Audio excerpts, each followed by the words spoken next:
Taxidermy is it's to fill a skin basically. It's to skin an animal or a fish or a bird.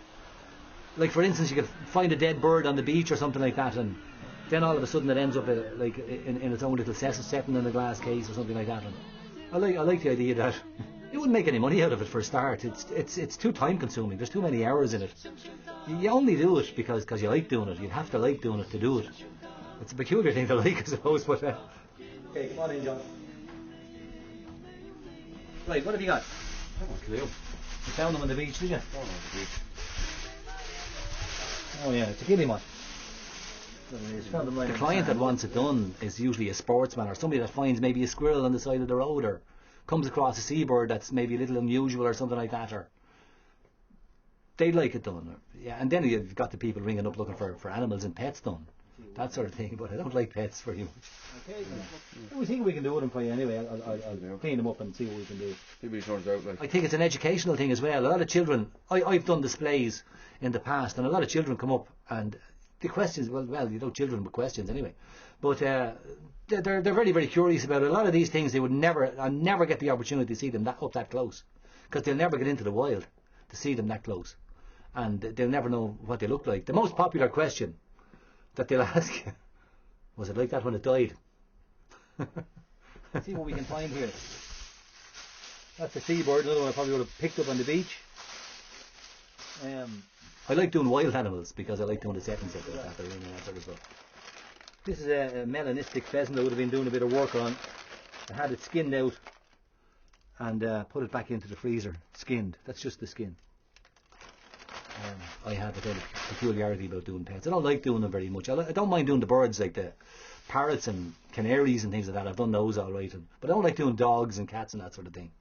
I try to avoid them, just because I don't like doing them.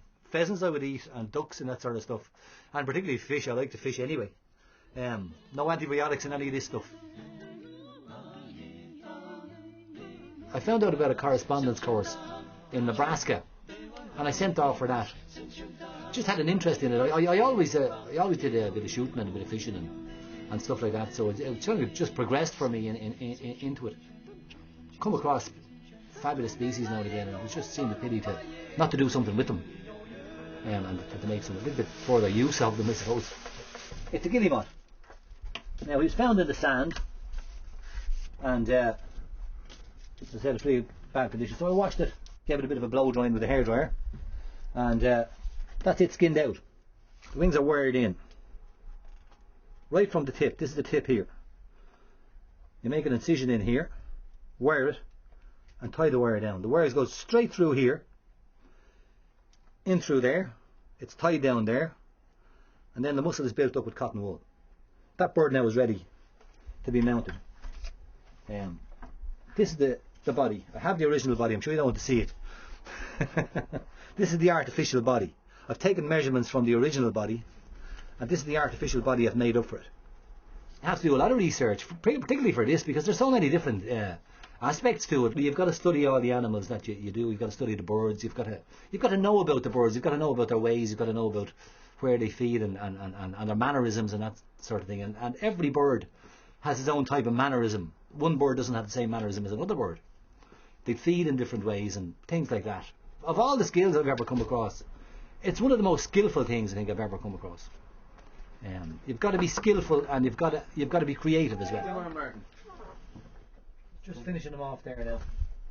And you used sand and all from the beach? Yeah, I washed them up. I gave him a bit of a wash and a blow dry for you.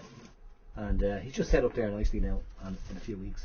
That's great. You can collect him. Yeah. You look very well in the sunroom. Yeah, he turned out well. I was happy with him. It's great to see people coming in and being happy with what they've got. That they've got a good job done and that sort of thing. That's very important. I spoke to a guy in America one time. I was in America, and I spoke to this Indian guy, right, a Native American.